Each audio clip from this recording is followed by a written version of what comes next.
আমি নাম আমরা জানি ভাই, জানি নাম জানি আমি কোন ভাইয়ের সাথে আমার পার্সোনালি আসলে ওরকম একটা ভালো সম্পর্ক ছিল না।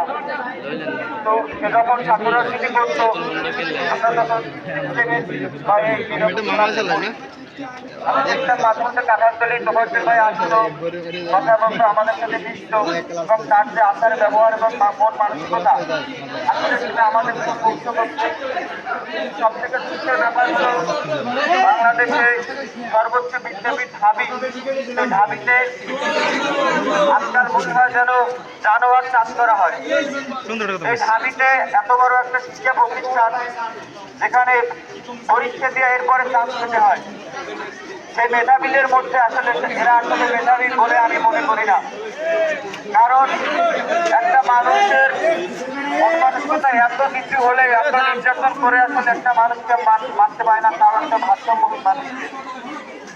এই ঢাবিতে যারা পড়াশোনা করে সবাইকে আমি দোষ দিচ্ছি না, কিছু কুলঙ্গারের জন্য এদের আসলে সবার আসলে দোষ করছে। যে ঢাবিতে রবীন্দ্রনাথ বলছিল যে মূর্খের দেশে আবার কিসের বিশ্ববিদ্যালয়, কিন্তু এই কথাটা অনেকে নিয়ে আবার ট্রোল করে। এই বিশ্ববিদ্যালয় থেকেই যত আন্দোলন, যত কিছু এই বিশ্ববিদ্যালয় থেকেই শুরু হয়, আবার যত আকাম কুকম এই বিশ্ববিদ্যালয় থেকেই শুরু হয়। যেমন আমরা কুয়েটে আবরার হত্যা দেখেছি, যে নৃশংসভাবে সারা রাত টর্চার করে আবরার হত্যা মারা হয়েছে।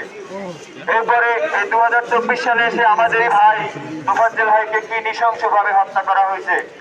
আমি লিটারালি যেদিন হত্যা করা হয়েছে সকালবেলা ঘুম থেকে উঠে যখন নিউজটা দেখলাম, ফেসবুকে ঢোকা মাত্র সবার নিউজ করে শুধু একই, যে আমার তোফাজ্জল ভাই। একটা ভিডিও দেখলাম যে তাকে যে হাতের উপরে স্টাম্প ফালাইয়া, ক্রিকেট খেলার যে স্টাম্প, এরপরে 2 পা দিয়ে মারাইয়ে তার আঙ্গুলগুলো ভেঙে দেওয়া হয়েছে। তারা বলতে হয়েছে যে তোর পাশা ঘুরা, ও পাশা ঘুরে দিতেছে, তো পাগল বুঝে না কিছু, টর্চার করতেছে।